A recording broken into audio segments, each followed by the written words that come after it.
Oke,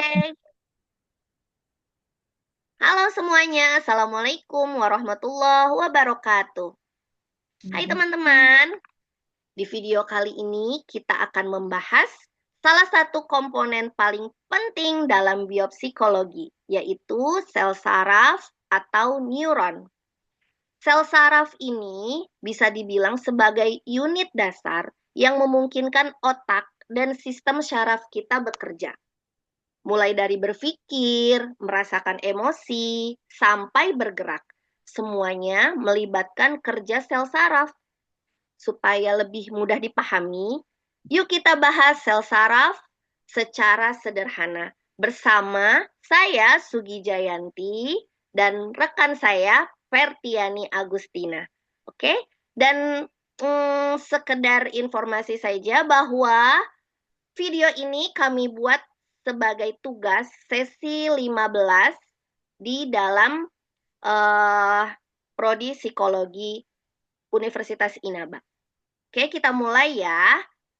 Silakan Perti. Oke, Kak Sugi, terima kasih. Kita bahas satu persatu ya. Eh, Otak yang cerdas itu adalah di dalam tubuh yang sehat. Yuk kita kenali dan juga pahami sel saraf kamu. Apa sih itu sel saraf atau neuron? Sel saraf itu adalah unit struktural dan juga fungsional utama dari sistem saraf yang berperan dalam menerima, memproses, dan juga menghantarkan informasi dalam bentuk impuls listrik dan sinyal kimia. Neuron memungkinkan manusia untuk berpikir, bergerak, merasakan emosi, serta merespon rangsangan dari lingkungan. Secara umum, neuron terdiri dari dendrit, badan sel atau soma, akson, selubung mielin, dan juga sinaps. Dendrit bertugas untuk menerima rangsangan atau impuls dari sel lain, sedangkan badan sel atau soma pusat pengolahan informasi. Akson sendiri berfungsi untuk menghantarkan impuls keluar dari badan sel, sedangkan selubung mielin bekerja untuk mempercepat menghantarkan impuls. Sinaps bekerja untuk menjadikan celah penghubung antar neuron.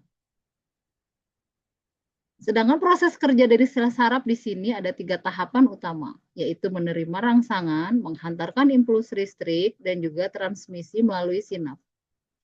Apa sih yang dimaksud dengan penerimaan rangsangan atau stimulus dapat berasal dari lingkungan, baik itu panas, cahaya, suara, atau dari dalam tubuh. Rangsangan ini akan diterima oleh dendrit lalu diteruskan ke badan sel. Tugas yang kedua adalah menghantarkan impuls listrik. Setelah rangsangan diterima, terjadi perubahan potensial listrik pada membran neuron yang disebut dengan potensial aksi.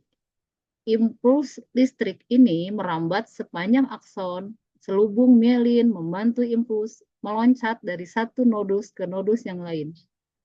Konduksi saltatori. Sehingga sinyal bergerak lebih cepat. Kerja yang ketiga adalah transmisi melalui sinaps. Ketika impuls mencapai ujung akson, neuron melepaskan neurotransmitter, misalnya dopamin, serotonin, atau asetilkolin.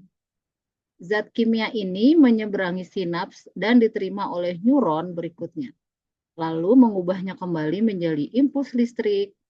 Proses ini berlangsung sangat cepat dan berulang, memungkinkan koordinasi seluruh aktivitas tubuh. Untuk penjelasan selanjutnya dilanjutkan lagi oleh Kak Sugi ya. Silahkan. Oke, terima kasih ya Perti. Aku akan lanjutkan nomor 3, yaitu hubungan sel saraf dengan perilaku. Nah, perilaku manusia merupakan hasil dari aktivitas kompleks jaringan neuron di otak dan sistem saraf. Setiap pikiran, emosi, dan tindakan muncul dari komunikasi antar neuron. Lalu, perilaku kognitif. Kemampuan berpikir, mengingat, dan memecahkan masalah sangat bergantung pada kerja neuron di korteks cerebral dan hipokampus. Kalau perilaku emosional, emosi seperti bahagia, takut, atau cemas diatur oleh neuron di sistem limbik, terutama amigdala dan hipotalamus.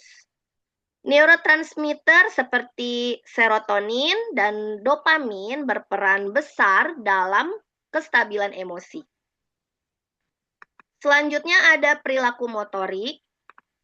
Gerakan tubuh terjadi karena neuron motorik mengirimkan impuls dari otak ke otot.